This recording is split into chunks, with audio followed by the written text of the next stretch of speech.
Welcome back to Case Files of the Mind. To solve the mystery of this psychological freeze, we are bringing three legendary mind detectives into the interrogation room: Carl Rogers, Albert Bandura, and B.F. Skinner. We are hunting down two massive mysteries. First, why do some minds refuse to let go of childhood stagnation? Second, how does a hyperfixation on romance mask a deeply fractured identity? Let's dissect the evidence. To understand how Suspect Bravo became this way, we have to look directly at the crime scene of her childhood. How does an early environment transform a developing mind into an adult who literally cannot celebrate anyone else's success? Let's look closely at her total inability to move past these youthful behaviors. Detective number 1, Carl Rogers. If humanistic detective Carl Rogers took this case, he'd point his finger directly at her early family dynamics. He would argue she grew up with severe conditions of worth. This means she was only praised by her parents when she met their specific, rigid standards. To Rogers, her adult egocentrism isn't a conscious daily choice. It's a desperate defense mechanism to protect a fragile, distorted self-concept. Because she never received unconditional love, your success feels like a direct threat to her survival. She has to downplay your achievements and pull the spotlight back to herself just to keep her warped self-image from completely shattering. Detective number 2, Albert Bandura. But behavioral detective Albert Bandura examines the exact same case file and completely rejects that internal focus. He doesn't see an internal self-concept crisis. Instead, he sees a behavioral pattern built entirely by observational learning.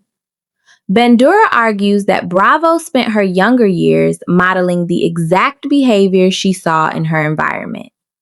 She watched the people around her use drama, gossip, and self-centered habits to capture attention. To survive, she mirrored those actions. Her current inability to celebrate you isn't an unchangeable emotional glitch. She simply lacks the self-efficacy to change because she has never practiced or witnessed a healthier behavioral blueprint. Detective number 3, B.F. Skinner. Radical behaviorist B.F. Skinner tracks this crime against growth to direct environmental consequences. He zeroes in on the concept of positive reinforcement. During her developmental years, Bravo was heavily rewarded with attention whenever she threw tantrums or acted self-centered. In adulthood, her mind repeats those childish habits because her environment continues to feed them. Admitting or celebrating someone else's success offers her zero immediate reward. Her egocentrism is just a learned behavior that she keeps repeating because it has been systematically conditioned into her brain for years. The interrogation verdict. They all firmly agree that early environments blueprint adult psychological flaws. However, their core diagnoses completely clash. Rogers relies on an internal, fractured self-concept, viewing her behavior as an emotional shield. Conversely, Bandura and Skinner pull the focus outward to the behavioral world. For Bandura, her loop is a memorized social script. For Skinner, it is a basic conditioning habit that can only be broken by changing the rewards around her. This brings us to our second major investigation. How does a mind completely rewrite its own identity? To answer that, we have to look at Suspect Bravo's second toxic behavior, her frantic, nonstop obsession with romantic validation. Growing up on an unstable foundation, Bravo learned early on that attention from relationships could be used as a quick drug, a psychological band-aid to mask a terrifying internal emptiness.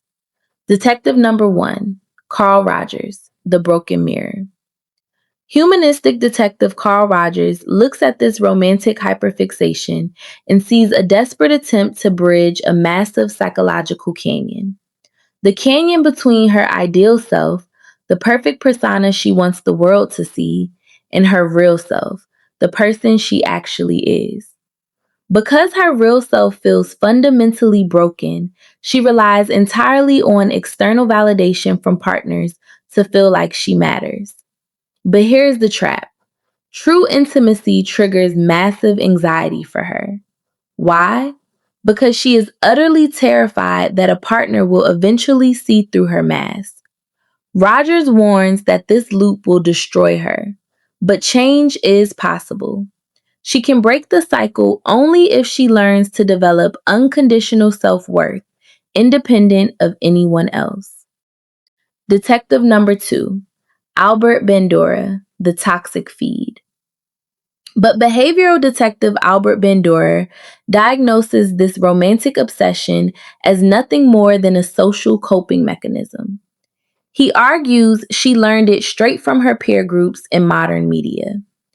Bravo looks at the digital world around her and models exactly what she sees. On social media, toxic relationship drama is heavily rewarded with endless views, sympathy, and attention. To Bandura, playing the obsessed romantic is just a learned script. Because she picked up this script from her environment, she can completely rewrite it. But first, she has to choose to unplug and step away from those toxic social circles. Detective number 3, B.F. Skinner, The Romantic Slot Machine. Radical behaviorist B.F. Skinner analyzes this emotional battle through a much colder lens, an operant conditioning schedule. He warns that Bravo is hopelessly hooked on a variable ratio reinforcement schedule. This is the exact same psychological trap that makes slot machines so addictive. Validation from partners is completely unpredictable and random. Because she only gets rewarded sometimes, her brain treats romance like a gambling addiction. She keeps repeating the same chaotic relationship habits because she is desperately chasing that next unpredictable hit of dopamine. For Skinner, she is a literal prisoner to her schedule. She will only break the loop when she walks away from the casino entirely and stops seeking the reward. One ultimate truth stares back at us from this evidence board. Personality is never a clean, predictable line. It is a messy, chaotic, environmental remix. This entire investigation proves that our early surroundings sketch our initial behavioral blueprints, but our mind detectives completely clash the moment we ask the ultimate question. Can a suspect actually escape their past? The final debate. Rogers demands internal healing, mending her broken self-concept to drop her defensive shield. Bandura demands new blueprints, proving she can change if she consciously breaks her old social scripts. Skinner demands new rewards, proving she is a direct product of what reinforces her. Personally, Bandura and Skinner win this case. They prove that our behavior is shaped entirely by the worlds we build and the habits we choose to reward. It means you are never truly trapped. You can always step out of an old toxic routine and train yourself to reach a better future. Step into the jury box. But now, the final verdict belongs to you. I need you to step directly into the jury box. Drop a comment below right now and tell me, who was the ultimate psychological detective for Suspect Bravo? Was it Rogers, Bandura, or Skinner? Let me know your thoughts and let's see which detective wins the crowd. Case closed.